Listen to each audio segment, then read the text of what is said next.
Hello all, welcome back to doctorate juggler YouTube channel.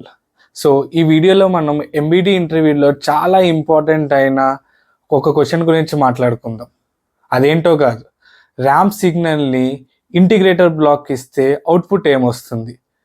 ఈ question అడిగి interviewer మిమ్మల్ని చాలా కన్ఫ్యూజ్ చేస్తాడు. ఈ క్వశ్చన్ వినడానికి చాలా సింపుల్గా అనిపించిన ఇంటర్వ్యూస్లో చాలా మంది కన్ఫ్యూజ్ అవుతారు. ఈ వీడియోలో మనం చాలా సింపుల్గా మ్యాథమెటికల్ లాజిక్ ఏంటి, సిమ్యులింక్లో బిహేవియర్ ఎలా వస్తుంది, ఇంటర్వ్యూయర్ ఎక్స్పెక్టేషన్ ఏంటి అన్నది చాలా క్లియర్గా తెలుసుకుందాం. ఫస్ట్ మనకి ర్యాంప్ సిగ్నల్ గురించి మంచి క్లారిటీ ఉండాలి. ఎవరికైనా డౌట్ వస్తే ర్యాంప్ సిగ్నల్ వీడియోని నేను కింద డిస్క్రిప్షన్లో ట్యాగ్ చేస్తాను, వెళ్ళి చూడండి.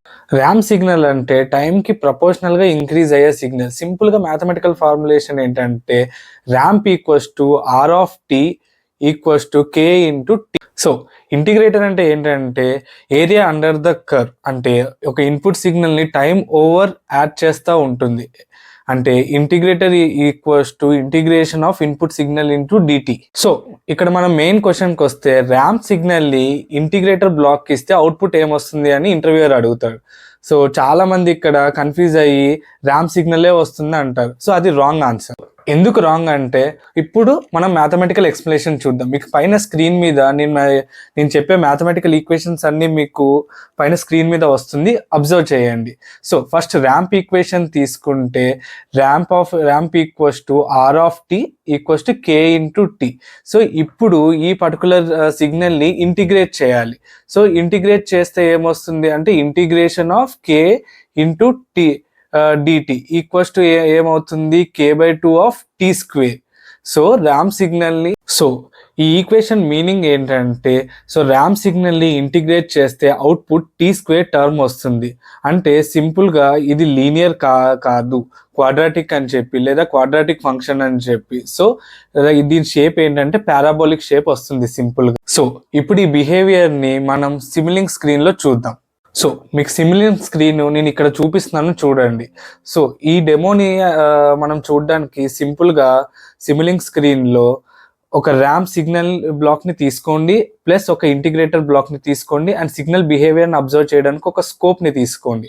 సో ర్యాంప్ సిగ్నల్ బ్లాక్లో సెట్టింగ్స్ ఏంటంటే, స్లోప్ వాల్యూ ఇవ్వండి. అండ్ ఇంటిగ్రేటర్ బ్లాక్లో సెట్టింగ్స్ ఏంటంటే, ఇంటిగ్రేటర్ ఇనీషియల్ కండిషన్స్ ఇవ్వండి. సో ఇప్పుడు మనం ఈ రెండింటిని జాయిన్ చేస్తే మన అవుట్పుట్ బిహేవియర్ అబ్జర్వ్ చేయొచ్చు. సో అది ఎట్లా వస్తుందంటే, స్ట్రైట్ లైన్ కాదు, ఒక కర్వ్ కింద వస్తుంది. So it is nothing but ramp సిగ్నల్ని మనం ఇంటిగ్రేటర్ బ్లాక్ ఇస్తే అవుట్పుట్ మనకి కర్వ్ షేప్లో వస్తుంది. ఇక్కడ ఇంటిగ్రేటర్లో ఇనీషియల్ కండిషన్ ఎఫెక్ట్ అన్నది చాలా ఇంపార్టెంట్. ఒకవేళ ఇంటిగ్రేటర్ బ్లాక్లో ఇనీషియల్ కండిషన్ 0 కాకుండా వేరే ఏదన్నా వాల్యూ ఇస్తే అసలు ఏమవుతుంది, ఏమవ్వదు. జస్ట్ ఇంటిగ్రేటర్ కండిషన్ యాడ్ అవుతుంది, కర్వ్ ప్లేస్మెంట్ షిఫ్ట్ అవుతుంది. అంటే మ్యాథమెటికల్గా y of T equals to k/2 of T square plus C అనేది ఇనీషియల్ కండిషన్ కాన్స్టెంట్. ఇక్కడ మీరు క్లియర్గా గుర్తుపెట్టుకోవాల్సింది ఏంటంటే, ఇనీషియల్ కండిషన్ ఎఫెక్ట్ వల్ల కర్వ్ షేప్ చేంజ్ అవ్వదు, కర్వ్ ప్లేస్మెంట్ మాత్రమే షిఫ్ట్ అవుతుంది. ఈ ఎఫెక్ట్ అనేది కంటిన్యూస్ డొమైన్ అయినా సరే, డిస్క్రీట్ డొమైన్ అయినా సరే సేమ్ బిహేవియర్ ఉంటుంది. డిస్క్రీట్ డొమైన్ మీద చాలా ఇంపార్టెంట్, డిస్క్రీట్ ఇంటిగ్రేటర్ ఎట్లా బిహేవ్ చేస్తుంది అన్నది. ఇంటిగ్రేషన్ బ్లాక్లో కూడా సేమ్ కాన్సెప్ట్. ఎగ్జాంపుల్ మీకు పైన స్క్రీన్ పైన ఈక్వేషన్ ఇస్తున్నాను, చూడండి. ఏంటంటే y of k equals to y of k-1 plus r of K into time constant. So ఇక్కడ కూడా మీరు అవుట్పుట్ అబ్జర్వ్ చేసినట్టయితే మీకు కర్వ్ షేప్ అన్నది చేంజే కాదు. సో కంటిన్యూస్ డొమైన్ అయినా కర్వ్ షేప్ ఒకలాగే ఉంటుంది, డిస్క్రీట్ డొమైన్లో అన్నా సరే కర్వ్ షేప్ ఒకలాగే ఉంటుంది. ఇక్కడ మీరు బేసిక్గా గుర్తుపెట్టుకోవాల్సింది ఏంటంటే, కర్వ్ షేప్ ఎప్పుడు చేంజ్ అవ్వదు. ఓన్లీ ఇనీషియల్ కండిషన్ ఎఫెక్ట్ వల్ల డిస్క్రీట్లో అయినా లేదంటే కంటిన్యూస్ డొమైన్లో అయినా సరే కర్వ్ ప్లేస్మెంట్ అన్నది షిఫ్ట్ అవుతుంది. సో ఇప్పుడు మనం ఒక రియల్ వరల్డ్ ఎగ్జాంపుల్ తీసుకుందాం.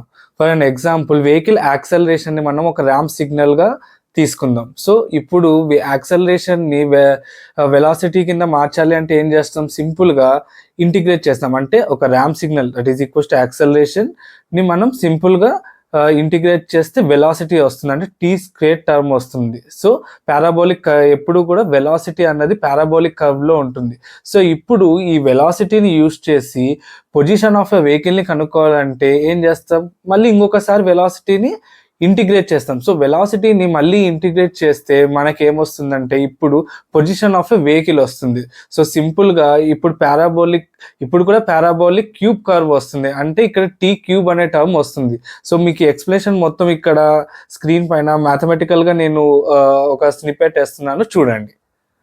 సో ఈ ఇన్ఫర్మేషన్ కనుక మీకు యూస్ఫుల్ అనిపిస్తే please subscribe to the doctorate juggler channel. Thank you.